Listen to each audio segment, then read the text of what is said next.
ಶ್ರೀ ಪರಮಾತ್ಮನೇ ನಮಃ. ಶ್ರೀಮದ್ಭಗವದ್ಗೀತಾ ಅಥ ದಶಮೋऽಧ್ಯಾಯಃ. ವಿಭೂತಿಯೋಗಃ. ಬೃಹತ್ಸಾಮ ತಥಾ ಸಾಮ್ನಾಂ ಗಾಯತ್ರೀ ಛಂದಸಾಮಹಂ ಮಾಸಾನಾಂ ಮಾರ್ಗಶೀರ್ಷೋಹಂ ಋತೂನಾಂ ಕುಸುಮಾಕರಃ. ಸಾಮವೇದ ಶಾಖೆಗಳಲ್ಲಿ ಬೃಹತ್ ಸಾಮವು ನಾನು. 4 ವೇದಗಳಲ್ಲಿ ಒಂದಾದ ಸಾಮವೇದದ ತಿರುಳೇ ಸಾಮ ಎಂದರೆ ತಪ್ಪಾಗಲಾರದು. ಸ್ವರಲಯ ಸಮೇತವಾಗಿ ಹೇಳುವುದನ್ನು ಸಾಮ ಎನ್ನುವುದು. ಯಾವುದೇ ಶಬ್ದವಾದರೂ ಅದನ್ನು ಶ್ರುತಿ ಹಾಗೂ ಲಯಬದ್ಧವಾಗಿ ಹೇಳಿದಾಗ ಮಾತ್ರ ಶ್ರೋತೃಗಳ ಎದೆಯನ್ನು ತಟ್ಟಿ ಮನಸ್ಸಿಗೆ ಮುದ ನೀಡಲು ಸಾಧ್ಯ. ಸ್ವರಲಯವಿಲ್ಲದ ಶಬ್ದ ಕರ್ಣಕಠೋರ ಅಥವಾ ಕರ್ಕಶ ಎನಿಸುತ್ತದೆ. ಈ ಬ್ರಹ್ಮಾಂಡ ಕೂಡ ಶಬ್ದದಿಂದಲೇ ನಡೆಯುವುದು ಎನ್ನಲಾಗುತ್ತದೆ.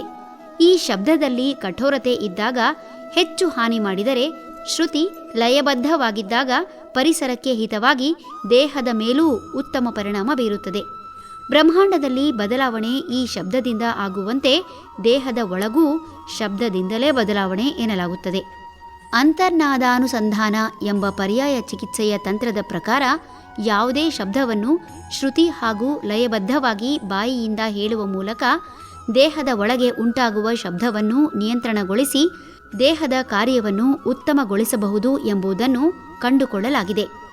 ಯಾವ ರೀತಿ ಕೆಟ್ಟ ಶಬ್ದ ಮಾಡುವ ವಾಹನ ಅದರಲ್ಲಿ ಕುಳಿತಿರುವ ಜನರನ್ನು ಎತ್ತಾಡುತ್ತಾ ದೇಹಕ್ಕೆ ಆಯಾಸವಾಗುವಂತೆ ಮಾಡುತ್ತದೆಯೋ, ಅದೇ ರೀತಿ ದೇಹದೊಳಗೆ ಅನಿಯಂತ್ರಿತ ಕರ್ಕಶ ಶಬ್ದವಿದ್ದರೆ ಅಂಗಾಂಗಗಳಿಗೆ ಹಾನಿಯಾಗಿ ಜೀವಕೋಶಗಳು ನಾಶವಾಗುವುದು ಖಂಡಿತ. ಇದರಿಂದ ವ್ಯಕ್ತಿ ಸದಾ ಅನಾರೋಗ್ಯದಿಂದ ಬಳಲುತ್ತಾನೆ. ಇಂತಹ ಸಮಯದಲ್ಲಿ ಸಾಮವೇದದ ಸಾಮದ ಸಹಾಯದಿಂದ ದೇಹದ ಒಳಗಿನ ಶಬ್ದ ಅಂದರೆ ಮಂತ್ರಗಳಿಂದ ನಿಯಂತ್ರಣಗೊಳಿಸಿ ದೇಹ ಸದಾ ಆರೋಗ್ಯದಿಂದ ಕಾಪಾಡಲು ಸಹಾಯವಾಗುತ್ತದೆ.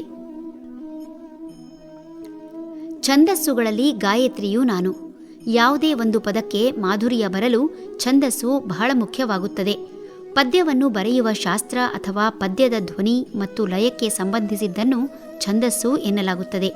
ಇದು ಲಘು, ಗುರು, ಗಣ, ಪ್ರಾಸ ಮತ್ತು ಯತಿಗಳ ನಿಯಮಗಳನ್ನು ಒಳಗೊಂಡಿದ್ದು, ಅಕ್ಷರಗಳು ಮತ್ತು ಅವುಗಳ ಉಚ್ಚಾರಾಂಶಗಳನ್ನು ನಿರ್ದಿಷ್ಟ ರೀತಿಯಲ್ಲಿ ಜೋಡಿಸುವ ಮೂಲಕ ಕೇಳುಗರಿಗೆ ಪದ್ಯಗಳ ಸೊಬಗನ್ನು ನೀಡುತ್ತದೆ. ಗಾಯತ್ರಿಯನ್ನು ಛಂದಸ್ಸಿನ ಮಾತೆ ಎಂದು ಕರೆಯಲಾಗಿದೆ. ಗಾಯತ್ರಿ ಮೂಲತಃ ಸಂಸ್ಕೃತ ಪದವಾದ ಗಾಯತ್ರ ಪದದ ಸ್ತ್ರೀಲಿಂಗ ರೂಪ. ಗಾಯಂತಂ ತ್ರಾಯತೆ ಯಸ್ಮಾತ್ ಇತಿ ಗಾಯತ್ರ ಎಂದು ಸಂಸ್ಕೃತದಲ್ಲಿ ವಿವರಿಸಲಾಗಿದೆ. ಇದನ್ನು ಭಾಷಾಂತರಿಸಿದರೆ ಯಾವುದರ ಉಚ್ಚಾರದಿಂದ ಸಂಕಷ್ಟ ತೀರುವುದೋ ಅದೇ ಗಾಯತ್ರಿ ಎಂಬ ಅರ್ಥ ಮೂಡಿಬರುತ್ತದೆ. ಗಾಯತ್ರಿ ಮಂತ್ರ 24 ಅಕ್ಷರಗಳ ತ್ರಿಪದಿ, ಅಂದರೆ 8 ಅಕ್ಷರಗಳ 3 ಗುಂಪು. ಇದು ಗಾಯತ್ರಿ ಛಂದಸ್ಸಿನಲ್ಲಿದೆ. ಬೇರೆ ಬೇರೆ ಋಷಿಗಳು ಬೇರೆ ಬೇರೆ ಛಂದಸ್ಸು ಉಪಯೋಗಿಸಿದ್ದು ಕಂಡುಬರುತ್ತದೆ. ಇಲ್ಲಿ ಗಾಯತ್ರಿ ಛಂದಸ್ಸನ್ನೇ ಉಪಯೋಗಿಸಲಾಗಿದೆ. ಗಾಯತ್ರಿ ಮಂತ್ರ ಋಗ್ವೇದದಲ್ಲಿ ಮೊದಲು ಕಾಣಿಸಿಕೊಂಡು ನಂತರ ಇತರ ವೇದೋಪನಿಷತ್ಗಳಲ್ಲಿ ಪ್ರಸ್ತಾಪವಿರುವ ಹಿಂದೂ ಧರ್ಮದ ಒಂದು ಪ್ರಮುಖ ಮಂತ್ರ. ಗಾಯತ್ರಿ ಛಂದಸ್ಸಿನಲ್ಲಿ ಬರೆದ ಯಾವುದೇ ಮಂತ್ರವನ್ನು ಗಾಯತ್ರಿ ಮಂತ್ರ ಎಂದು ಕರೆಯುವ ಪ್ರತೀತಿ ಇದೆ. ಗಾಯತ್ರಿ ದೇವಿ ವೇದಮಾತೆ ಮತ್ತು ಸರಸ್ವತಿಯ ಸ್ವರೂಪ. ಇಂತಹ ಛಂದಸ್ಸು ತಾನು ಎನ್ನುವುದರ ಮೂಲಕ ಯಾವುದೇ ವಿಶೇಷತೆಗೆ ಕಾರಣ ತಾನು ಎನ್ನುವುದನ್ನು ದೃಢಪಡಿಸುತ್ತಿದ್ದಾನೆ ಭಗವಂತ. ಮಾಸಗಳಲ್ಲಿ ಮಾರ್ಗಶಿರವು ನಾನು. ಹೇಮಂತ ಋತುವಿನ ಮೊದಲ ತಿಂಗಳಾದ ಮಾರ್ಗಶಿರವು ಆಹ್ಲಾದಕರ ವಾತಾವರಣವಿರುವ ಸುಂದರ ಸಮಯ. ಎಲ್ಲಿ ನೋಡಿದರೂ ಬೆಳಗಿನ ಬಿಳಿಯ ಹಿಮದ ರಾಶಿ ಅನಿರ್ವಚನೀಯ ಆನಂದ ಕೊಡುವುದು ಖಂಡಿತ. ಚುಮುಚುಮು ಚಳಿಯ ವಾತಾವರಣದಲ್ಲಿ ಸೂರ್ಯ ತನ್ನ ತಾಪ ಕಳೆದುಕೊಂಡು ಚಂದ್ರನಂತೆ ತಂಪೆನಿಸುತ್ತಾನೆ. ವೈಶಾಖದ ಬೇಸಿಗೆಯ ಬೇಗೆಯಲ್ಲಿ ಹೆಚ್ಚು ಶ್ರಮದ ಕೆಲಸ ಮಾಡಲು ಸಾಧ್ಯವಿಲ್ಲ. ಆದರೆ ಸುಗ್ಗಿಯ ಕಾಲವಾದ ಮಾರ್ಗಶಿರದಲ್ಲಿ ಮನುಷ್ಯ ಸದಾ ಚಟುವಟಿಕೆಯಿಂದ ಇದ್ದು ದಣಿವರಿಯದೆ ಕೆಲಸ ಮಾಡುತ್ತಾನೆ. ಶರದೃತುವಿನ ಕುಂಭದ್ರೋಣ ಮಳೆಯಲ್ಲಿ ಕಂಬಳಿ ಹೊದ್ದ ಸೂರ್ಯ ನೆತ್ತಿಗೇರಿದ್ದು ಕಾಣದೆ ನಿದ್ರಿಸುವ ಜನ. ಮಾರ್ಗಶಿರದಲ್ಲಿ ಸೂರ್ಯೋದಯಕ್ಕಿಂತ 2 ತಾಸು ಮುಂಚೆ ಎದ್ದು ಸ್ನಾನ ಪ್ರಾತರ್ವಿಧಿ ಮುಗಿಸಿ ಹತ್ತಿರದ ಆಲಯಕ್ಕೆ ಭೇಟಿ ಇತ್ತು ದಾನ ಧರ್ಮ ಮಾಡುತ್ತಾ ಬೆಳಗಿನ ಪ್ರಸಾದ ಸ್ವೀಕರಿಸಿ ಸೂರ್ಯೋದಯವಾಗುವುದರೊಳಗೆ ಕಾರ್ಯಪ್ರವೃತ್ತರಾಗುವುದನ್ನು ನೋಡುತ್ತಾ ಅವರೆಲ್ಲರೊಡನೆ ಬೆಸೆದ ಬದುಕು ಅನುಭವಿಸುವ ಆನಂದ ವರ್ಣನಾತೀತ. ಪುಣ್ಯ ಪುರುಷರು ಮಾರ್ಗಶಿರ ಮಾಸದಲ್ಲೇ ಹುಟ್ಟುತ್ತಾರೆ ಎಂಬ ಪ್ರತೀತಿಯಿಂದ ಪವಿತ್ರ ತಿಂಗಳು ಎಂಬ ಭಾವನೆ ಭಕ್ತಿಯ ಪರಾಕಾಷ್ಠೆಗೆ ಕಾರಣವಾಗಿದೆ.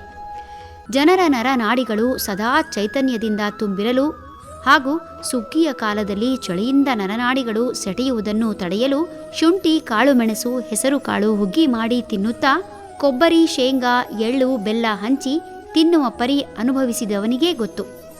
ಇಂತಹ ಚೈತನ್ಯಮಯ ಋತುವೇ ತಾನು ಎನ್ನುವುದರ ಮೂಲಕ ಸದಾ ಚೈತನ್ಯ ನೀಡುವ ಕಾಲವೇ ತಾನು ಎನ್ನುತ್ತಿದ್ದಾನೆ. ಋತುಗಳಲ್ಲಿ ವಸಂತ ಋತು ನಾನು. ವಸಂತ ಋತುವನ್ನು ಋತುಗಳ ರಾಜ ಎನ್ನುತ್ತಾರೆ. 2 ತಿಂಗಳಿಗೊಂದು ಋತುಗಳಿರುವುದು. ಹೊಸ ವರ್ಷದ ಹೊಸತನವನ್ನು ಹೊತ್ತು ತರುವ ವರ್ಷದ ಮೊದಲ ಋತು ವಸಂತ. ಮರ ಗಿಡಗಳು ತನ್ನೆಲ್ಲ ಹಳೆಯ ಎಲೆಗಳನ್ನು ಕಳೆದುಕೊಂಡು ಹೊಸ ಚಿಗುರಿನೊಂದಿಗೆ ನಳನಳಿಸುವ ಕಾಲ. ಅತ್ತ ಚಳಿಯೂ ಅಲ್ಲದ, ಇತ್ತ ಬಿಸಿಲೂ ಹೆಚ್ಚಿಲ್ಲದ ಆಹ್ಲಾದಕರ ವಾತಾವರಣದಲ್ಲಿ ಕೂಗುವ ಕೋಗಿಲೆಯ ಇಂಪಾದ ಗಾನವನ್ನು ಸವಿಯುವ ಸುಂದರ ಕಾಲ. ಎತ್ತ ನೋಡಿದರೂ ಬಣ್ಣ ಬಣ್ಣದ ಎಲೆ, ಹೂವು. ದೂರದಿಂದ ನೋಡಿದರೆ ಭೂರಮೆಯನ್ನು ಹಸಿರು ಹಾಸಿನಿಂದ ಹೊದ್ದಂತೆ ಕಾಣುವ ಕಾಲ. ವಾತಾವರಣದ ಹೊಸತನ ಮೈ ಮನಗಳಲ್ಲಿ ಕಂಪನ ಉಂಟುಮಾಡಿ ವಯಸ್ಸಿನ ಭೇದವಿಲ್ಲದೆ ತಾರುಣ್ಯ ಚಿಗುರಿ ಪ್ರಜೋತ್ಪತ್ತಿಗೆ ಪ್ರೇಮಾಹ್ವಾನ ನೀಡುವ ಕಾಲ. ಘಮಘಮಿಸುವ ಹೂವಿನ ಪಕಳೆಗಳು ರಂಗೋಲಿಯಂತೆ ಭೂರಮೆಯನ್ನು ಅಲಂಕರಿಸಿ ಪರಿಮಳ ಸುತ್ತೆಲ್ಲ ಹರಡಿ ಸ್ವರ್ಗ ಸದೃಶ ವಾತಾವರಣ ಸೃಷ್ಟಿಸಿದ ಕಾಲ.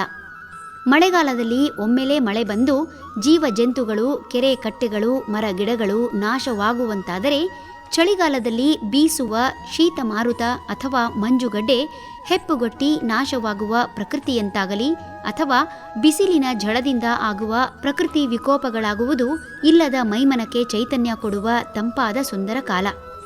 ಇಂತಹ ಸುಂದರ ಮನಮೋಹಕ ಕಾಲವಾದ ಚೈತ್ರಮಾಸ ಎನ್ನುವುದರ ಮೂಲಕ ಜೀವ ಜಗತ್ತಿನ ಚೈತನ್ಯವೇ ತಾನು ಎನ್ನುತ್ತಿದ್ದಾನೆ.